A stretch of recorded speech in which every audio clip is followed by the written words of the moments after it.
Bonjour, ici Pasteur Timothée. Euh, le plus grand amour, ce n'est pas ce que Christ a fait à la croix. Mais j'ai entendu ça tout à l'heure et ça me fait sursauter quelque peu, puisque dans Jean 15, verset 13, Jésus dit l'inverse. Jésus, il dit, il n'y a pas de plus grand amour que de donner sa vie pour ses amis. C'est pas une métaphore, là. Il n'utilise pas une figure de style littéraire. Il le croit vraiment.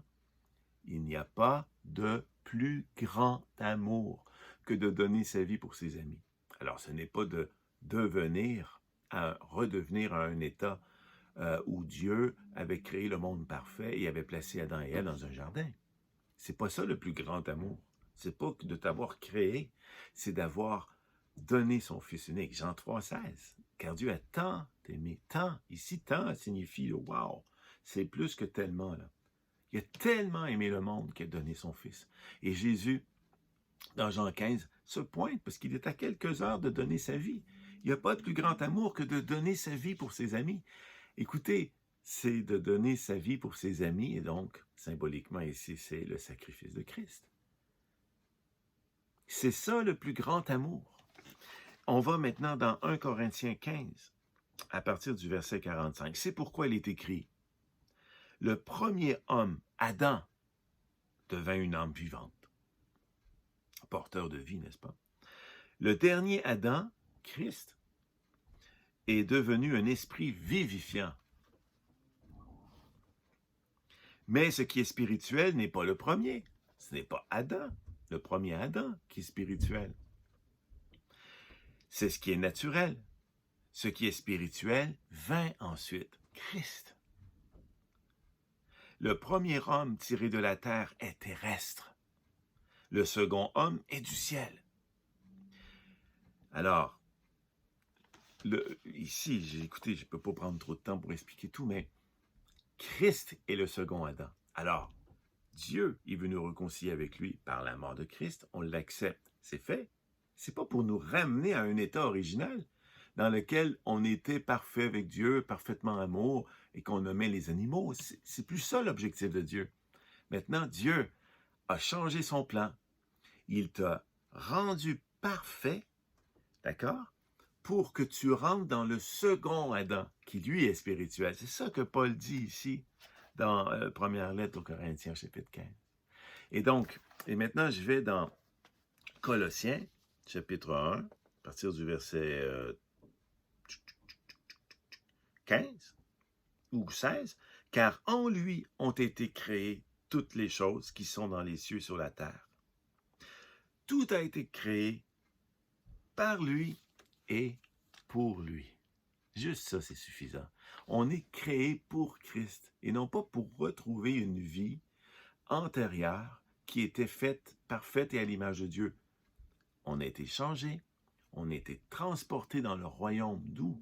Le royaume du premier Adam, le royaume du Fils de son amour, le second Adam.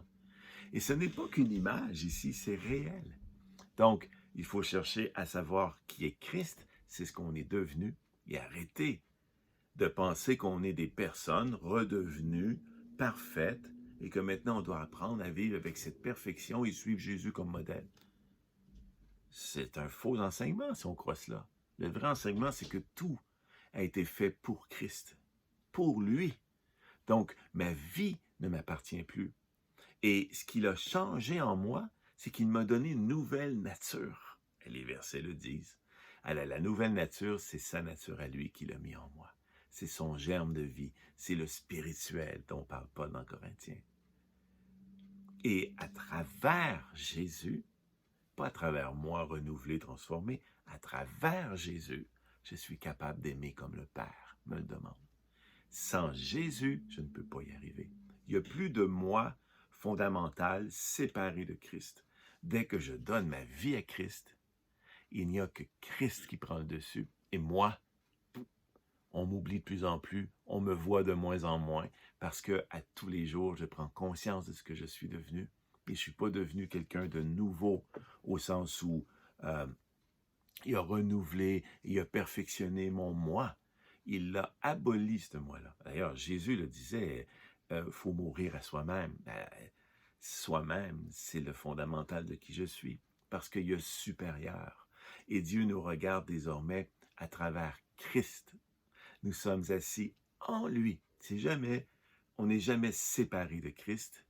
Et de marcher avec Christ et en lui et pour lui, ben, il n'y a plus de place pour moi et mon individualité et ma personnalité propre. En fait, j'en ai plus de besoin, j'en vois même plus l'intérêt. Je vous le dis, la perfection même de l'amour, c'est Christ.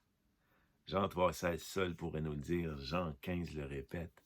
Et lisez tous les apôtres par la suite. Jamais Pierre et jamais Paul vont faire une référence à un nouveau moi séparé de Christ, où l'amour parfait serait ma conception dans l'Esprit de Dieu. Dieu a tout fait cela pour que je ressemble à Christ et jamais juste à moi seul.